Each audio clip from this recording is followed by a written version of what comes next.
پیش نظر ابراہیم علیہ السلام کے لیے آگ جلائی گئی، وہ ایسی جلی کے اوپر سے پرندہ اڑے تو نیچے گر جائے جل کر، اور ایسی جلی کے قریب جانا مشکل ہو گیا، پھینکنا مشکل ہو گیا۔ پھینکیں کیسے؟ قریب جائیں تو پھینکیں۔ اتنی بھڑک اٹھی کہ اوپر سے اڑتا پرندہ بھی اس کے شعلوں کی زد میں آتا تھا، اور قریب جانے کا سامان ختم، قریب جائیں تو خود جلتے تھے۔ تو ابراہیم علیہ السلام سے کہنے لگے چلو آگ میں چلے جاؤ، وہ کہنے کہ میں کیوں لوں، پھینکو مجھے۔ اب ان کو سمجھ میں نہ آئے پھینکیں کیسے، تو ایسی وہ کوئی چیز تو ایجاد ہوئی نہیں تھی وہ جس سے پھینکا جائے، بڑے پریشان۔ اب کیا کریں، قریب جائیں تو خود جلیں۔ تو شیطان آیا، اس نے ان کو منجنیق تیار کر کے دی، ایک بڑی غلیل، بعد میں یہ توپ بن گئی، پتھر پھینکنے کی توپ۔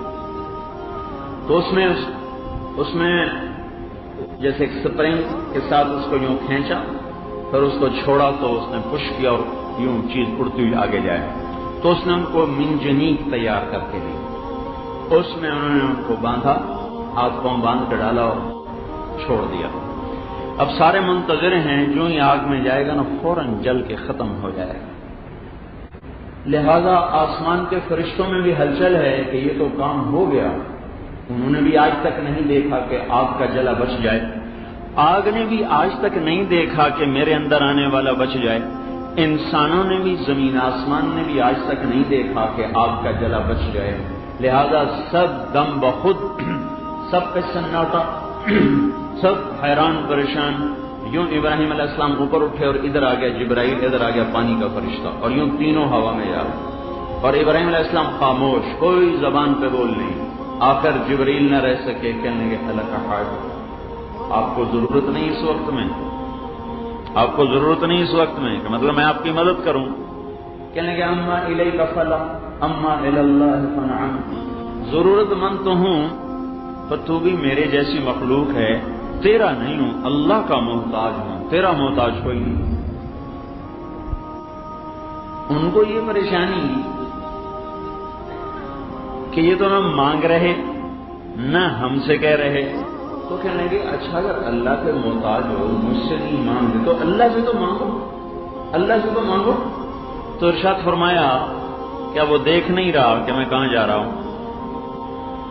حسبی سؤالی علمہ بحالی، میرا حال ہی سوال ہے، کیا خبر وہ جلانا چاہتا ہو، میں بچنے کی دعائیں کر بیٹھوں تو کہیں منشا کے خلاف نہ ہو جائے، اور اگر وہ بچانا چاہتا ہے تو پھر میرا حال معلوم ہے، اسے ضرورت نہیں ہے میرے کہنے کی۔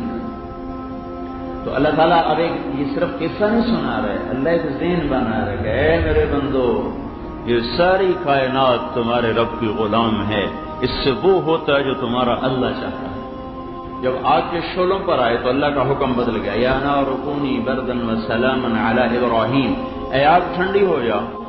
اس طاقت سے یہ حکم آیا کہ ابراہیم علیہ السلام تو کانپنے لگے، پھر حکم آیا وسلاما، سلامتی کے ساتھ۔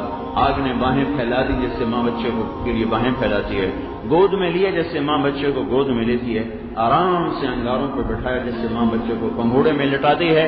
اللہ تعالیٰ نے آگ کو ٹھنڈا کر دیا، شفاف کر دیا، سفید کر دیا۔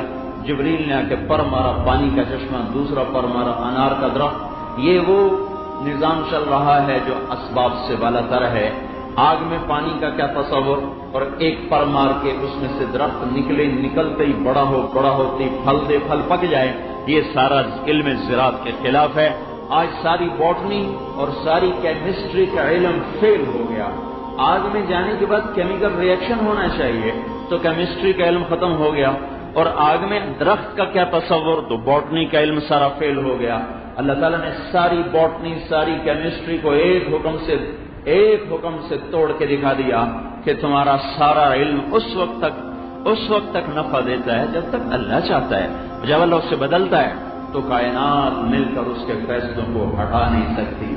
پانی اگلتا ہوا ٹھنڈا، درخت سایہ دار، پھلدار، مزیدار انار کا، اور ابراہیم علیہ السلام کو کپڑے پہنائے جو نہ کھڈی سے نکلے، نہ مل سے نکلے، نہ کاٹن سے نکلے، نہ فائبر سے نکلے، اللہ کے دست قدرت سے وجود میں آئے، اور ابراہیم علیہ السلام کو پہنائے گئے۔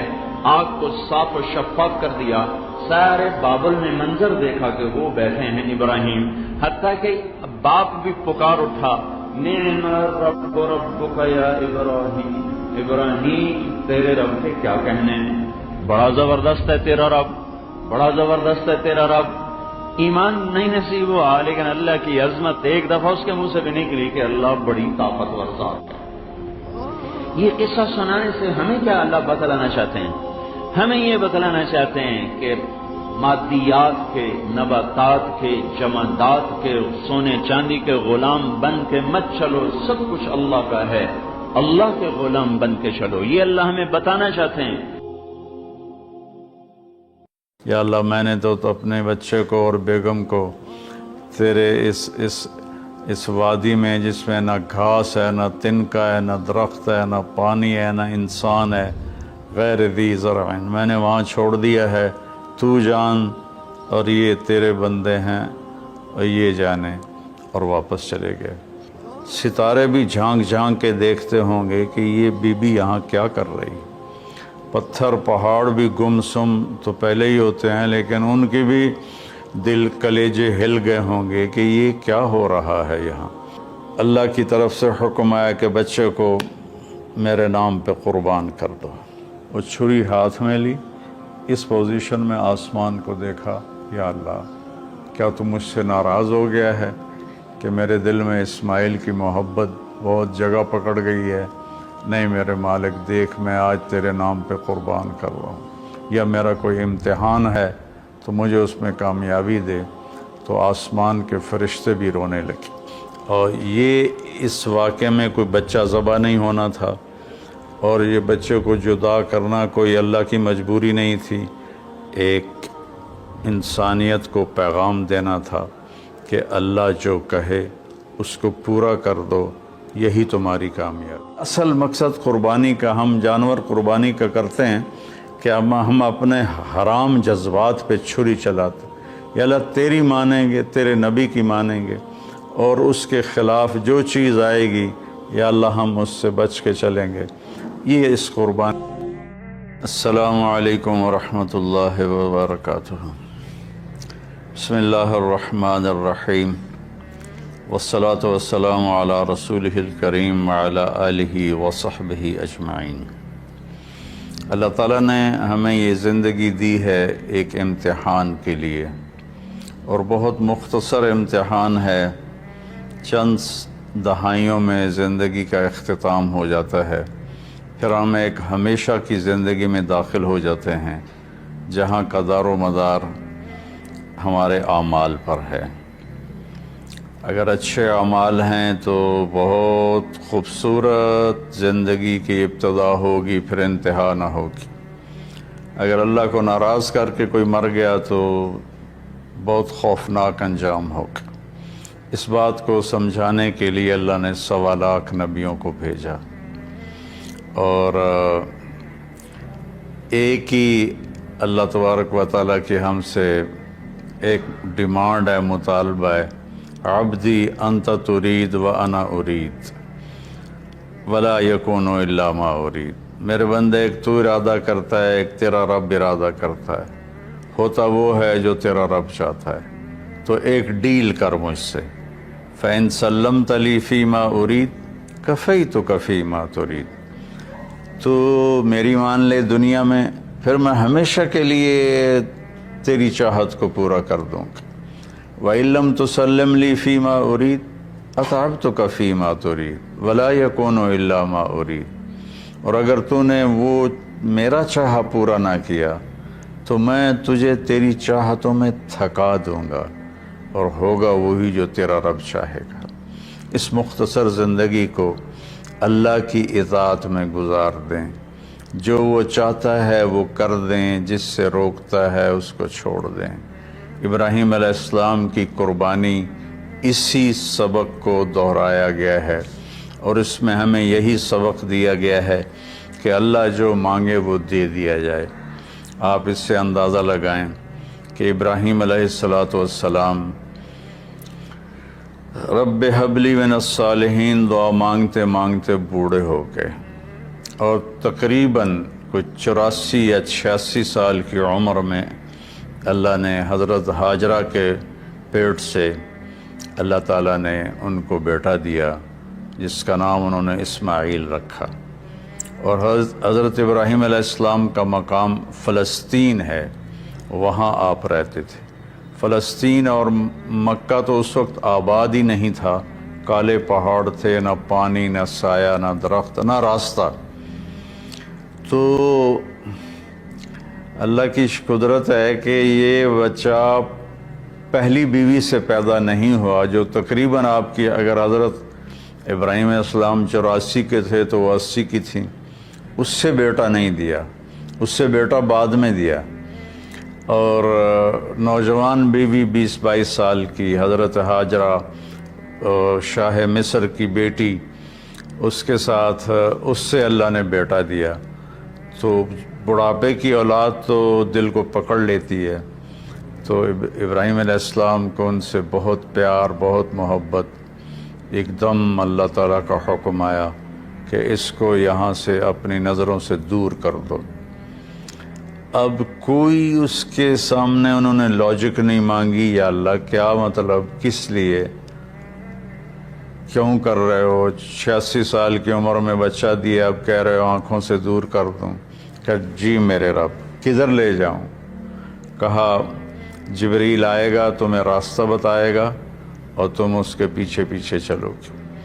تو جبریل انسانی شکل میں ایک اونٹنی پہ سوار، دنیا معجزات کی نہیں ہے ورنہ یوں پکڑ کے وہاں پہنچا دیتے، اونٹنی پہ سوار ابراہیم علیہ السلام اور حضرت سارہ اور اسماعیل یہ دوسری اونٹنی پر سوار، اور یہ کوئی 1500 کلومیٹر کا سفر طے کرتے کرتے کرتے، کالے پہاڑ، کالی راتیں اور صحرا اور دشت و بیاباں اور کہاں کہاں سے گزار کر جب مکہ پہنچے، جہاں 4 پہاڑ تھے ایسے، ایک صفا، ایک مروہ، ایک جبل ابی قبیس، ایک کو جبل ہندی کہتے تھے، وہ تو مٹا دیا ہے سارا۔ ان 4 پہاڑوں میں ایک نشیب تھا، ایک گہری جگہ تھی۔ تو جب وہاں اترے تو سبحان اللہ، جبریل کہنے لگے یہاں اپنی بیگم اور بچے کو اتار دیں اور واپس چلے جائیں۔ تو جب ابراہیم علیہ السلام کو آگ میں ڈالا گیا تھا تو انہوں نے کچھ بھی نہیں کہا تھا، حسبی اللہ و نعم الوکیل، یہ پڑھتے ہوئے جا کر آگ میں کود گئے تھے۔ لیکن یہ منظر آگ میں کودنے سے زیادہ خوفناک تھا کہ ابراہیم علیہ السلام کی زبان مبارک سے نکلا، یہاں کیوں؟ یہاں تو نہ کوئی پانی، نہ سایہ، نہ درخت، یہاں کیسے؟ تو جبریل نے عرض کیا کہ آپ کے رب کی منشا ہے کہ یہ اس کو یہیں چھوڑ دیا جائے، اس بچے کی نسل سے آخری نبی پیدا ہوں گے، یہاں یہ اللہ کا گھر بنائیں گے۔ تو جبریل تو 3 دن وہاں، جبریل تو چلے گئے، ابراہیم علیہ السلام نے وہاں ان کے لیے کوئی تھوڑا چھپر وغیرہ یا بنایا یا نہ بنایا، یا کسی کیکر کے نیچے، واللہ عالم، تاریخ خاموش ہے۔ اور وہ وہاں ان کو چھوڑا اور واپس ہو لیے۔ جب واپس ہوئے تو حضرت ہاجرہ کہنے لگیں، یہ آپ کدھر جا رہے ہیں؟ اور حکم تھا جواب نہیں دینا، وہ خاموش۔ تو حضرت ہاجرہ بچے کو گود میں لیا ہوا ساتھ ساتھ چل رہی ہیں، وہ اونٹنے کی رسی پکڑ کے پیدل وہ بھی چل رہے ہیں۔ 3 میل تک وہ ساتھ ساتھ چلتی رہیں اور یہی پوچھتی رہیں کہ آپ ہمیں کیوں چھوڑ کے جا رہے ہیں، کہاں چھوڑ کے جا رہے ہیں؟ تو آخر میں ان کو خیال آیا یہ اللہ کے نبی ہیں، تو کہنے لگے اللہ امرک، کیا اللہ نے آپ سے کہا ہے؟ تو ابراہیم علیہ السلام نے سر ہلایا کہ ہاں، کہ اذن لن یضیعنا اللہ۔ ایک اور ہاجرہ نے جنم لیا جس کا ایمان فرشتوں سے بھی اوپر جا چکا تھا، اور انہوں نے تنک کے کہا جاؤ پھر اللہ ہمیں کبھی ضائع نہیں کرے گا، اور اپنے ایک دم ان کی ہمت جوان ہو گئی۔ اور وہاں ابراہیم علیہ السلام اونٹنی پہ سوار ہوئے اور چلتے چلتے پہاڑی پر چڑھے۔ حضرت ہاجرہ ان کو دیکھ رہی ہیں، دیکھ رہی ہیں، دیکھ رہی ہیں، پہاڑی سے نیچے اتر گئے۔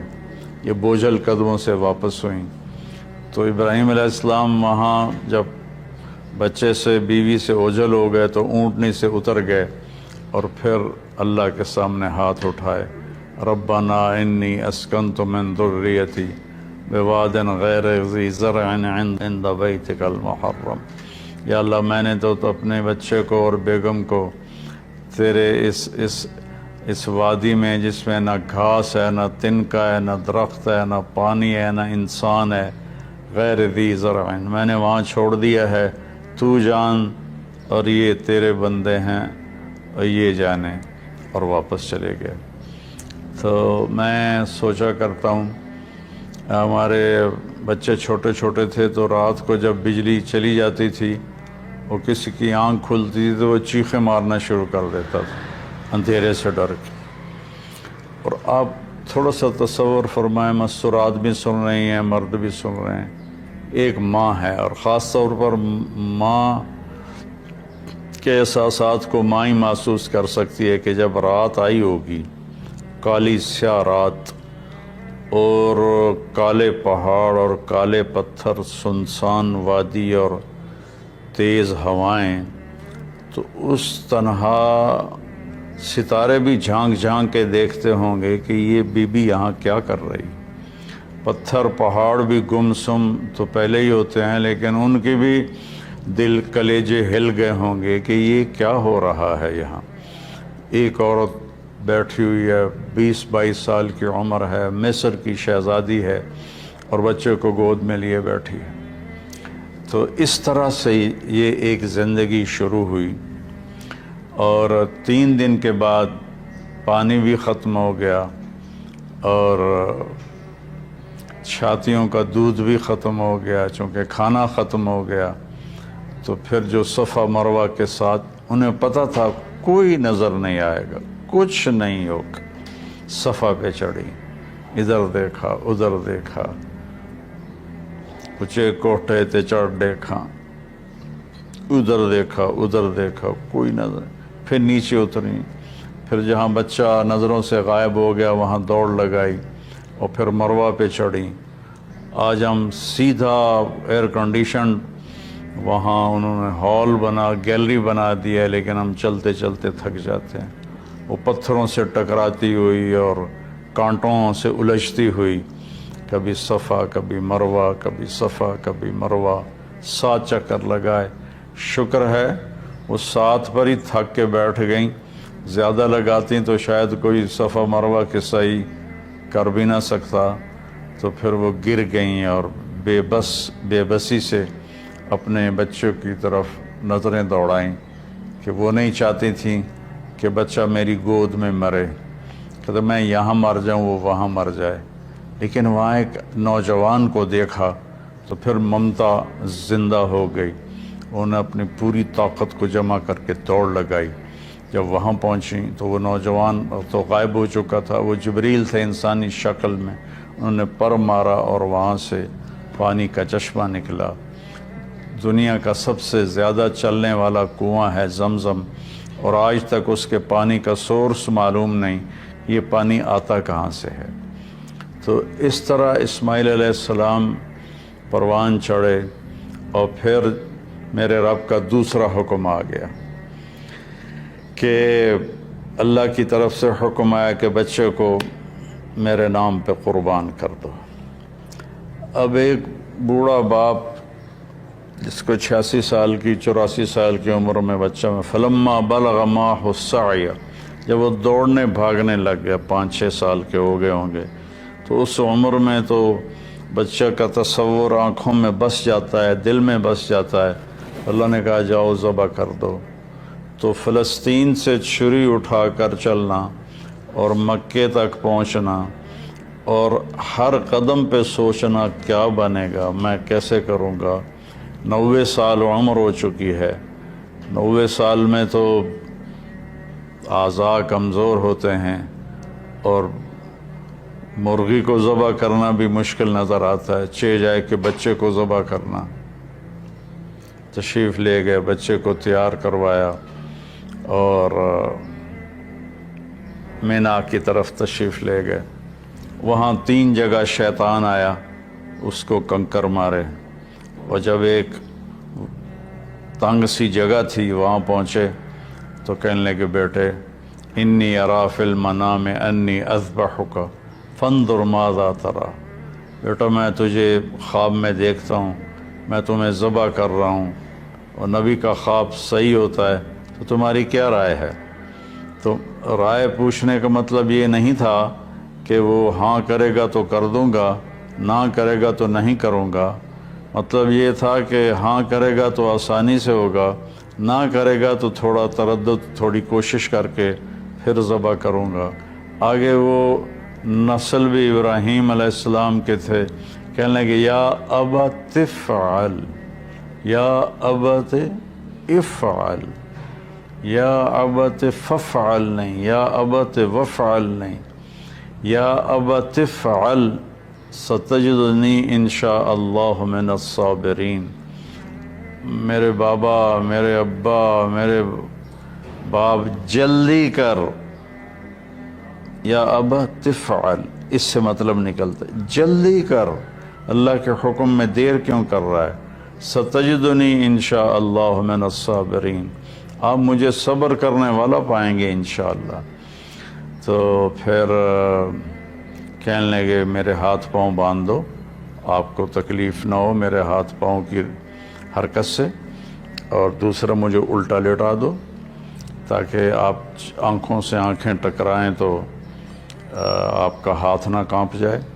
اور پھر اپنا کرتا اتارا اور کہا یہ کرتا میری ماں کو دے دینا کہ جب میری یاد آئے گی میرے کرتے کو دیکھ کے تسلی پا لے گی، اور آپ نے مجھے یہیں دفن کر دینا ہے۔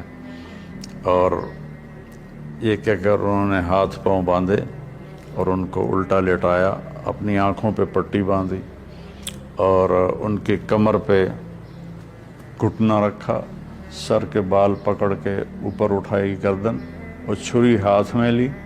اس پوزیشن میں آسمان کو دیکھا، یا اللہ کیا تو مجھ سے ناراض ہو گیا ہے کہ میرے دل میں اسماعیل کی محبت بہت جگہ پکڑ گئی ہے؟ نہیں میرے مالک، دیکھ میں آج تیرے نام پہ قربان کر رہا ہوں، یا میرا کوئی امتحان ہے تو مجھے اس میں کامیابی دے۔ تو آسمان کے فرشتے بھی رونے لگے۔ 2 دفعہ آسمان کے فرشتے روئے ہیں، ایک جب ابراہیم علیہ السلام کے ہاتھ میں چھری تھی اور اسماعیل کی گردن ایسے اوپر اٹھی ہوئی تھی، اور ایک دفعہ جب طائف میں ہمارے نبی کو پتھر پڑے اور آپ بے ہوش ہو کے گر گئے، تو ایک اس وقت سارے آسمان کے فرشتے روئے۔ یہ کہ اگر اللہ اکبر کہہ کے چھری چلا دی، اللہ نے چھری کو حکم دیا نہیں چلنا، وہ نہیں چلی، دوبارہ چلائی نہیں چلی، سوارہ چلائی نہیں چلی، پھر گئے اور ایک پتھر پہ اس کو تیز کیا، تیز کر کے آئے تو پھر اللہ نے کہا کہ بس اب میرے ابراہیم نے میرا حکم پورا کر کے دکھا دیا، جبریل جنت سے ایک چھترا لے کر جاؤ اور اسماعیل کو نکال لو اور اس کو ڈال دو۔ تو وہ تو پٹی باندھی ہوئی تھی، تو انہوں نے جب کہ اللہ اکبر تو چھری چل گئی، تو ان کو تو سمجھ میں آیا کہ جیسے اسماعیل ذبح ہو گئے، لیکن آنکھوں سے پٹی کھولی تو جبریل بھی کھڑے تھے اور اسماعیل بھی کھڑے تھے، اور اللہ کا کلام اترا، قد صدقت یا ابراہیم قد صدقت الرؤیا انا کذالک نجزی المحسنین، کہ اے ابراہیم تو نے میرے حکم کو پورا کیا، تو نے اپنے خواب کو سچا کیا، ہم ایسے ہی نیکی کرنے والوں کو اچھا بدلہ دیتے ہیں۔ اور یہ اس واقعے میں کوئی بچہ ذبح نہیں ہونا تھا، اور یہ بچے کو جدا کرنا کوئی اللہ کی مجبوری نہیں تھی، ایک انسانیت کو پیغام دینا تھا کہ اللہ جو کہے اس کو پورا کر دو، یہی تمہاری کامیابی ہے۔ ہمارے زمانے میں کامیابی کا مفہوم بدل گیا ہے کہ پیسہ ہو اور دولت ہو، شہرت ہو، عزت ہو، بڑی بڑی گاڑیاں ہوں، بڑے بڑے گھر ہوں۔ میرے رب کی قسم اللہ نے نہ ان میں عزت رکھی ہے، نہ ان میں سکون رکھا ہے، نہ ان میں کامیابی رکھی ہے۔ اللہ تعالیٰ کی مان کے چلتے ہوئے وہ گدھے پہ سوار ہو یا مرسڈیز پہ سوار ہو، وہ پرسکون ہوگا، اور اللہ کی نہ مان کے وہ سونے کی کار بھی گاڑی بھی بنوا لے، سونے کا بیڈ روم بنوا لے، اس کو سکون نہیں ملے گا۔ میرے رب نے ہم سے یہ ایک بات مانگی ہے کہ میری مان لو، میری مان لو۔ یہ چھری اللہ نے ابراہیم علیہ السلام کے ذریعے اسماعیل پہ چلوائی اور اس کو چلنے سے روک دیا۔ پھر یہ چھری حضرت عبداللہ کے گردن پہ چلنے لگی، میرے نبی کے والد محترم رضی اللہ عنہ۔ اللہ نے چھری کو وہاں سے ہٹا دیا اور چھری کو نہیں چلنے دیا، لیکن چھری نے چلنا ضرور تھا جب اہل بیت کی باری آئی اور میرے نبی کے لاڈلے کی باری آئی۔ حسین منی و انا منہ، حسین منی و انا منہ، حسین منی و انا منہ۔ حسین مجھ سے ہے، میں حسین سے ہوں، حسین مجھ سے ہے، میں حسین سے ہوں، حسین مجھ سے ہے، میں حسین سے ہوں۔ اور آپ ان کو ایسے اپنے پاؤں پر کھڑا کر کے جھولا جھلا رہے تھے اور فرما رہے تھے اسعد المرتقی، اوپر چڑھو اوپر۔ وہ ایسے ڈولتے ڈولتے اوپر آ رہے تھے، یہاں تک آئے، یہاں تک آئے، یہاں تک آئے۔ جب یہاں تک آئے تو میرے نبی ایسے ہو گئے اور ان کو یہاں سینے پر کھڑا کر لیا اور دونوں ہاتھ فکس کر کے ان کو دیکھا اور یوں پیار کیا اور کہا اے اللہ میں حسین سے محبت کرتا ہوں، پیار کرتا ہوں، تو بھی اس سے پیار فرما۔ تو جب حسین کی باری آئی تو چھری اکیلے حسین علیہ السلام پہ نہیں چلی، ساری آل پہ چل گئی۔ 17 نوجوان آل رسول کی گردنیں کٹ کے نیزوں پہ چڑھ گئیں کہ میں رنگ لاتی ہے حنا پتھر پہ کس جانے کے بعد کہ اور وہ یہاں تک ہمیں نہیں آزمایا جائے گا، وہ تو بڑے لوگ تھے۔ تو منشاء خداوندی یہ ہے کہ ہم اس کی مان کر چلیں۔ اس امت میں پھر اللہ تعالیٰ نے ہمیں دکھایا کہ میرے نبی کے صحابہ نے کیسے قربانیاں دیں۔ حضرت حبیب بن زید رضی اللہ عنہ کو آپ نے مسلمہ کذاب، مسلمہ جھوٹا نبی تھا، اس کے پاس بھیجا کہ توبہ کرو اور میرے اوپر ایمان لاؤ۔ تو انہوں نے حبیب بن زید کو پکڑ لیا، کہنے لگا تم گواہی دیتے ہو محمد اللہ کا رسول ہے؟ کہنے لگا ہاں میں گواہی دیتا ہوں۔ کہنے لگے تم گواہی دیتے ہو میں اللہ کا رسول ہوں؟ کہنے لگے مجھے سنائی نہیں دیتا۔ تو اس نے ایک ہاتھ کاٹ دیا۔ پھر کہنے لگا تم گواہی دیتے ہو محمد اللہ کے رسول ہیں؟ کہنے لگے ہاں میں گواہی دیتا ہوں، محمد اللہ کے رسول ہیں صلی اللہ علیہ وسلم۔ کہا تم گواہی دیتے ہو کہ میں اللہ کا رسول ہوں؟ کہا مجھے سنائی نہیں دیتا۔ اس نے دوسرا ہاتھ کاٹ دیا۔ پھر کہنے لگا تم گواہی دیتے ہو محمد اللہ کا رسول ہے؟ کہا ہاں۔ کہا تم گواہی دیتے ہو میں اللہ کا رسول ہوں؟ کہا مجھے سنتا نہیں۔ انہیں ایک پاؤں کاٹ دیا۔ پھر اس نے کہا تم گواہی دیتے ہو محمد اللہ کا رسول ہے؟ کہنے لگے ہاں۔ تم گواہی دیتے ہو میں اللہ کا رسول ہوں؟ کہنے لگے سنائی نہیں دیتا۔ تو اس نے دوسرا پاؤں بھی، دونوں ہاتھ کاٹ دیے، دونوں پاؤں کاٹ